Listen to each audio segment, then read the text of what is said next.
Cancel culture. This is the practice of calling out and withdrawing support of an entity who has done something considered wrong. This something wrong could be anything from a crime committed to an ignorant comment made just once. Practitioners of cancel culture will attempt to remove and advocate for the removal of any trace of that person or organization from popular media.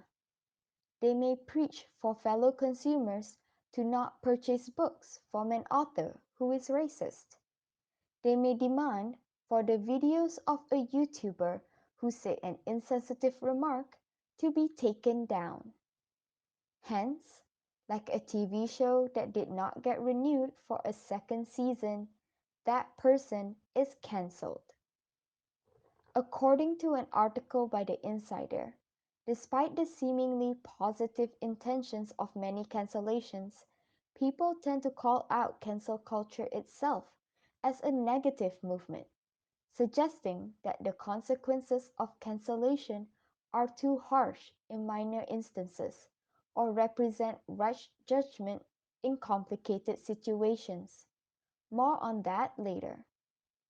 Why is cancel culture more prevalent recently? Like a lot of pop culture trends, this typically happens on the internet. And like a lot of things on the internet, it can reach a wide audience very quickly, especially if the canceling involves a prominent figure like a celebrity and or a popular issue like gender equality. It starts with one person or a few calling out the public figure for something they did and letting that information spread like wildfire on social media. The general aim of this act is to get others to also boycott the public figure so the internet community can cancel them. Keeping up? To better illustrate this trend, let's analyze a few major cases of cancel culture. The first one, we have J.K. Rowling. Who knew even the bestseller author of all time isn't strong enough to fight against cancel culture? J.K. Rowling was accused of being transphobic due to her tweet on Twitter. Well, it wasn't the first time people accused her for being transphobic. Even Emma Watson and Rupert Grint from Harry Potter expressed their disagreements on the point. The author did not take it well. She later on signed an open letter that criticizes cancel culture. On the bright side, she was not alone, and 150 other public figures endorsed the letter with her. Some people believe that we should draw a line when it comes to old videos or any posts resurfaced on social media, as sometimes they don't really represent how the person behaves today. People change, right? Take Jimmy Fallon and his blackface in the year 2000 as an example. A video of him doing a Chris Rock impersonation on Saturday Night Live became viral because he was wearing a black face. Even though the footage dates from 20 years ago, but soon the hashtag Jimmy Fallon is over party was on trending topics on Twitter, and the TV host did not avoid the subject. He later on apologized on his social media, saying that it was a terrible decision and there were no excuses.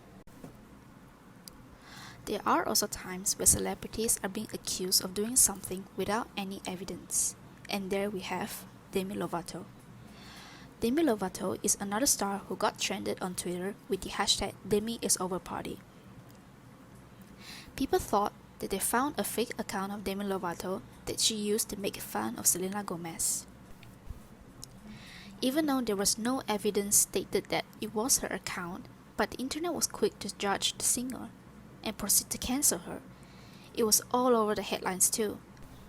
And not long after, Demi Lovato talked about cancel culture in an interview, saying that she's been cancelled so many times that she can't even count. The last one we have Ellen DeGeneres. Ellen DeGeneres has been one of the biggest cancellations until today. Many people accuse DeGeneres of being two-faced behind the cameras. Well, it all started with Bodyguard saying that she was the coldest celebrity he ever worked with. And later on, many people who work on the Ellen DeGeneres show saying that it was a very toxic environment. In April, a Twitter thread asking for stories about DeGeneres being one of the meanest people alive was widely shared, having more than 2,000 replies of people describing uncomfortable or off-putting experiences with the host. The real question is cancel culture an effective medium to fight for social justice change, or is it driving a dangerous mentality? Should this culture be encouraged, or is this digital habit contributing to a larger problem in the future? Well, the reality is that the main problem with the cancel culture lies in the cancel of the cancel culture. As much as cancel culture sometimes comes from a place of reform, justice, and calling others out so they can be better versions of themselves, it is also the foundation of intolerability, mistrust, and virtue signaling. As a society, cancel culture causes the public to grow more suspicious of one another, to rat each other out at any given chance. Come to think of it, it is rather unsettling. Anyone could suddenly be cancelled one day over something they said 3 years ago. Oftentimes, old tweets and videos are used as weapons against an individual as proof of their problematic nature, even if they have matured and no longer stand by those values. Those for cancel culture will say that they are doing it for the greater good, but the danger in that is that these people become the self-proclaimed gatekeepers of social and moral standards. They decide what is offensive and what is deemed right or wrong. They speak on behalf of everyone. Another problem with the cancel culture is how extreme its practices and the people who practice them are.